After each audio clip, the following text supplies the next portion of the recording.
زمین کی تین قسموں کی طرح اللہ تعالیٰ نے انسان کو بتایا، قرآن نے بتایا کہ انسان کی بھی تین قسمیں ہیں۔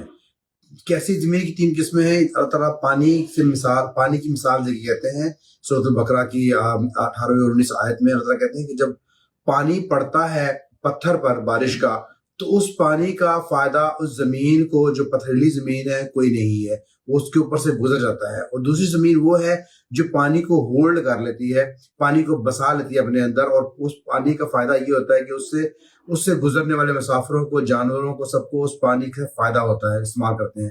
اور تیسری زمین کی مثال یہ ہے کہ جب پانی پڑتا ہے تو وہ زمین ہری بھری ہو جاتی ہے، اس سے کھیت اور اس سے پھل اگتے ہیں۔ اسی طرح انسان کی تین قسمیں ہیں۔ پہلی قسم وہ جو کہتے ہیں کہ بات سنی انسنی کر دی، اس نے یہاں سنی وہاں سے نکال دی، یعنی کہ اس پر کسی بات کا کوئی اثر نہیں ہو رہا، یہ وہ انسان ہے۔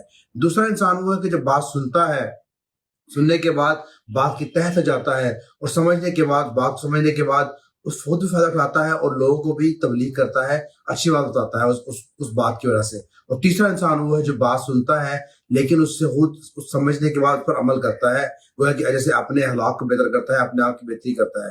اسی طرح زمین کی تین قسموں کو اللہ تعالیٰ انسان کی قسموں بتا رہے ہیں کہ انسان کی بھی تین قسمیں ہیں۔ منافق ہیں جو کہ بات سن کر سنی انسنی کر دیتے ہیں، ماننے والے نہیں ہیں،